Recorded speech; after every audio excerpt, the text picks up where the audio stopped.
This is a Disaster Central special report. My name is David Vettel, reporting in from Houston, Texas. We're coming on the air to report on a current situation that is going on, a developing situation that is going on in the central Midwest, in the states of South Dakota, North Dakota, and Minnesota.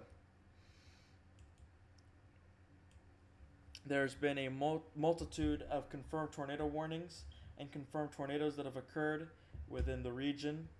As of a few moments ago, we have gotten multiple severe tornado. We've got multiple potentially PTS tornado warnings. So let's get started with what we got. So we have a PTS tornado warning in effect for Liquip.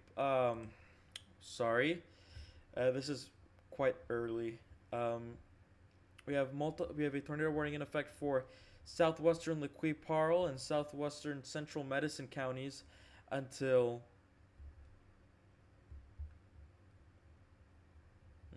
it's not telling me until when. Until I think 10:30 p.m. Central Daylight Time. At 8:58 p.m. Central Daylight Time, a confirmed large and extremely dangerous tornado was observed just 7 miles northwest of Canby, or 33 miles west of Montevideo, moving east at 15 miles per hour. The hazard is confirmed tornado with half-dollar sized hail. The sources are Weather Spotters confirmed tornado. Folks, you are in a life-threatening situation. Flying debris may be deadly to those caught without shelter. Mobile homes will be destroyed. Considerable damage to homes, roofs, businesses, and vehicles is likely, and complete destruction is possible. Areas that could possibly be impacted include Canby and Burr. And looking at radar, we don't have a good shot of this, but if we switch over to our velocity, you can see there's a very deep centralized rotation in our area, within that area. And we're seeing this cell has been down for at least, I believe, an hour. Folks, this is a live threatening situation. We've gotten multiple continuous reports. This came in at around 1:54, so around 10 minutes ago, saying that a multi-vortex tornado was confirmed heading northeast. So this is more to a general this direction. If we switch back to reflectivity, again, the radar is just way too far away for us to even make an observation. So we can't say I can't tell with certainty what things are looking like. However, I can't say that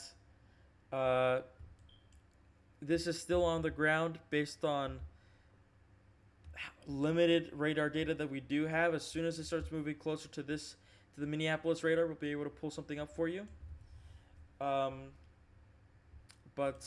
Yeah, that's what we're tracking so far. And just going over what the risk today was. Today was a slight risk, which meant that it was a 2 out of 10, or 2 out of 5, which means that, there was a, I think, 40% chance for severe weather. On our Torpot scale, our Disaster Central Torpot scale, we were at a 2 out of 10, which meant that there was a 20% chance to see a tornado within a 50-mile radius of any given point. The wind threat is at a 15% chance, and the hail threat is at a 15% chance with a significant tag, which means that hailstones of up to 2 to 4 inches in diameter could be possible. So that's what we're currently tracking. I'm trying to see if I can pull up a better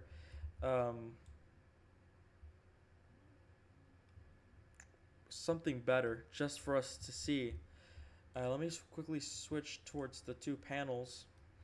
We do have a flash flood warning also in effect just on the back end of this storm near Altamont and Clear Lake, because rainfall of 1 to 3 inches have already fallen, and they're expecting another 1 to 2 inches to fall within this area. So if you are in these locations, if you are in Dual County in South Dakota, you need to get to the highest floor you can possibly get. Bring documents with you in case your home does flood. It's important to remember to stay calm in all of these situations. Um, and if you do have any questions, comments, or concerns, make sure you send them on towards the chat, and we'll be here to answer them for you.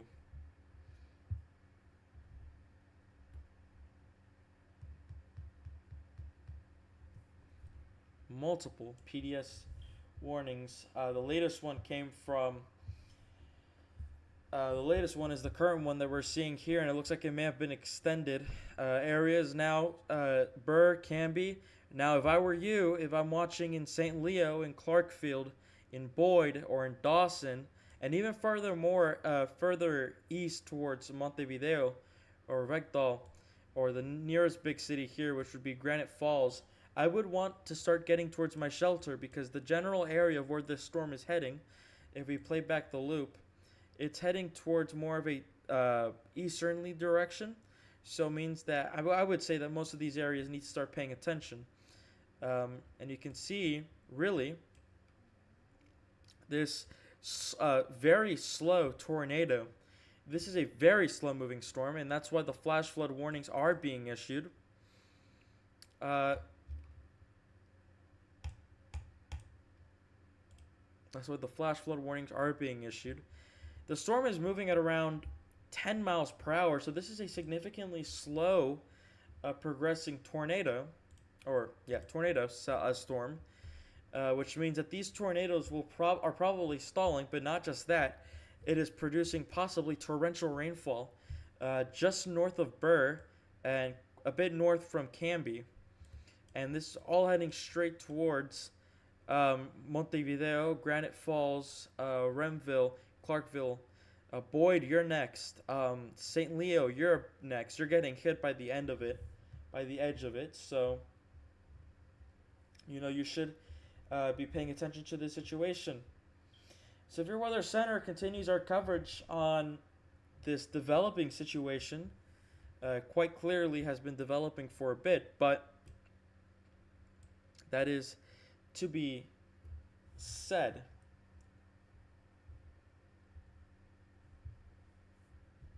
If you do have any questions or comments or concerns, make sure you send them in the YouTube chat. We'll be here to answer them.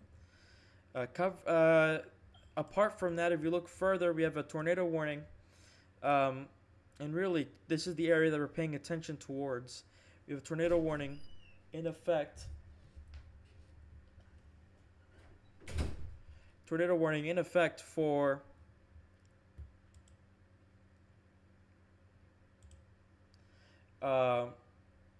Kandiohi, which is in effect until 9:15 p.m. So this will expire in about 5 minutes. The PDS tornado warning will expire in about 20 minutes, and it could possibly be extended if the constant reports keep coming in of there being a tornado, and storm chasers are on that position. Unfortunately, I don't have the rights to stream them, so that's unfortunate. Make sure you follow our socials, folks. Every time there is a live event, we'll be able to we post on our social media, we post on our Twitter, and we post on our Instagram. So we're just tracking a generalized, sorry about that. We're just tracking this general part, and apart from that, that's really all that we're tracking.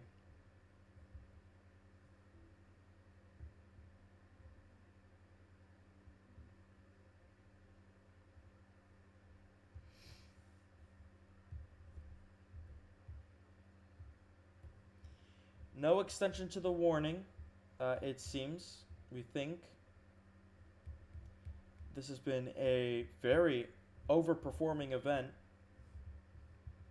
In fact, the Storm Prediction Center had a 5 out of 60% chance for a tornado to form within a general area.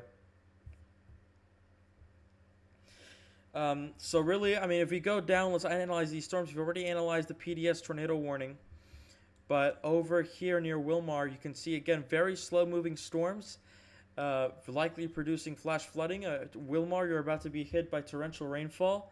And these areas are getting very close to Minneapolis. In fact, I think that they'll be moving towards it, and we have a new tornado warning now in effect for Chippewa, Chippewa, and Chippewa and Kandiohi County. Forgive my pronunciation. And this will be in effect until 10 p.m. Central Daylight Time. This is a radar-indicated tornado warning, which means that we don't really have publicly confirmed radar. And I guess you can see where the rotation's at. The rotation will be around here. This is where the reds and greens meet up. And you can see pretty much if we switch over to... So you see there's not much to determine whether or not that tornado is on the ground. But we can't tell that based on this. It's definitely trying to wrap up. And same can be said here. Unfortunately, though, I do wish that we were able to get better radar on that.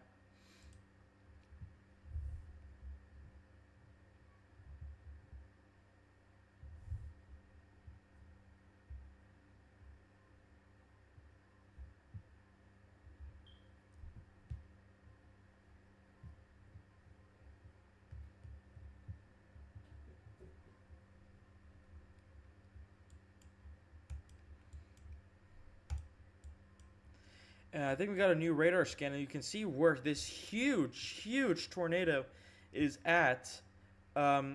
Just more towards the east of Burr, barely missed Burr, which is a very good thing that it missed Burr, but it was so close. It was quite the close call. That's a very good thing, though. I'm glad that it missed. But again, just because it's not hitting your area doesn't mean that it won't. I think we have a new tornado warning now in effect as well. I'm trying to see where this new warning is at. This is in South Dakota. Here it is. We're going to have to switch up towards Sioux Falls radar, but the Sioux Falls radar is just so far away.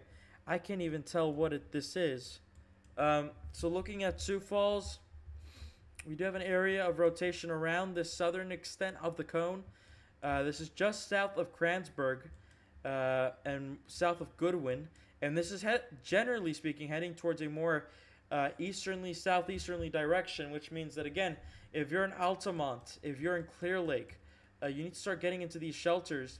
If you're in Goodwin, even if your side is on the polygon, you need to start getting to those shelters. I can't tell if we have a CC drop. I don't think we do, which is a good thing that we don't. So new tornado warnings continue to spiral up. Disaster Central will be taking a break. We'll be right back with more.